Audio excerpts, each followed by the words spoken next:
Chaque bataille, en finalité, est une bataille spirituelle. Et notre ennemi n'est pas passif. Il n'est pas juste, il est actif et trompeur. Il a des plans et des stratégies. Par conséquent, nous avons également besoin d'une stratégie. Aujourd'hui, nous examinons cette puissante promesse qui se trouve dans Romains 16 et verset 20. Le Dieu qui donne la paix ne tardera pas à écraser Satan et vous donnera le pouvoir sur lui. Eh bien, la pensée des pique-niqueurs ne nous surprend pas. Les gens n'étaient pas les premiers ni les derniers à préparer un repas et à partir pour une excursion le dimanche après-midi. Après tout, c'était une journée ensoleillée en juillet. Et même en 1861, Washington D.C. était bondé et occupé. Un voyage à la campagne serait bien? Non. Ce ne sont pas les paniers de pique-nique qui ont rendu cet entourage remarquable.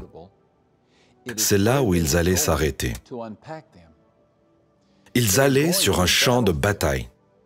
Des Washingtoniens montés à cheval et avec leurs enfants allant à Manassas pour être témoins des soldats de l'Union qui a mené à son terme ce qu'ils considéraient être une petite rébellion.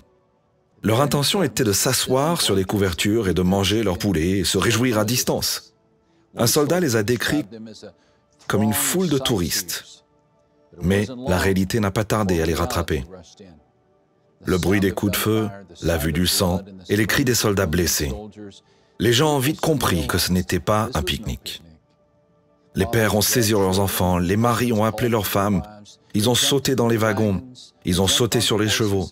Certains ont été pris dans une ruée de soldats de l'Union qui battaient en retraite. Un spectateur, un membre du Congrès de New York, s'est rapproché trop près du combat.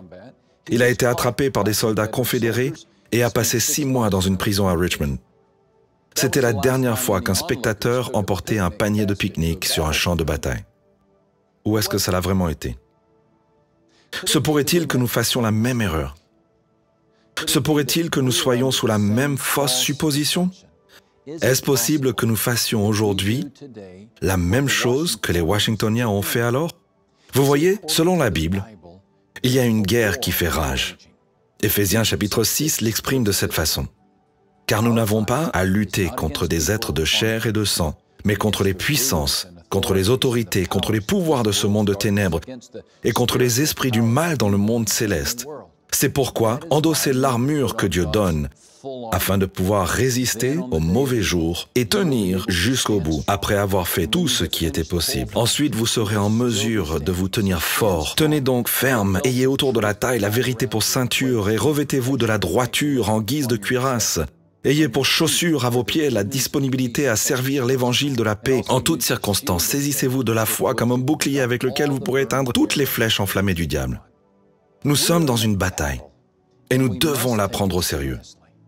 Une bataille, non pas de chair et de sang, mais de l'esprit, plus réelle que tout ce que vous voyez dans le naturel. Alors n'entrez pas dans cette bataille avec un panier de pique-nique. Ne pensez pas que vous pouvez combattre l'ennemi seul. Faites attention à la parole de Dieu.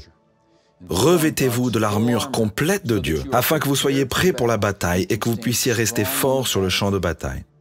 L'apôtre Paul imagine un soldat romain prêt pour la bataille. Les soldats chevronnés savent mieux que de déambuler sur le champ de bataille sans rien porter.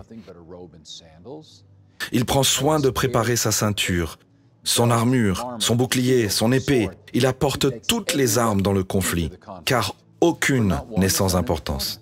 Prenez la ceinture, laissez le casque, perdez la tête. Prenez l'épée, oubliez le bouclier, vous êtes vulnérable à une flèche. Prenez les chaussures, oubliez votre épée, eh bien vous ferez mieux de simplement courir. Un soldat doit s'habiller et être préparé. Nous le devons aussi. Osons-nous déambuler dans la journée sans protection? Osons-nous errer en territoire ennemi sans armes?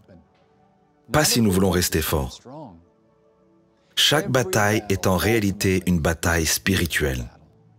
Et notre ennemi n'est pas passif. Il n'est pas juste, il est actif et trompeur. Il a des plans et des stratégies. Par conséquent, nous avons également besoin d'une stratégie. Sans doute, nous sommes des hommes et nous vivons comme tels. Mais nous ne menons pas notre combat d'une manière purement humaine, car les armes avec lesquelles nous combattons ne sont pas simplement humaines. Elles tiennent leur puissance de Dieu qui les rend capables de renverser des forteresses. Alors qui est notre ennemi?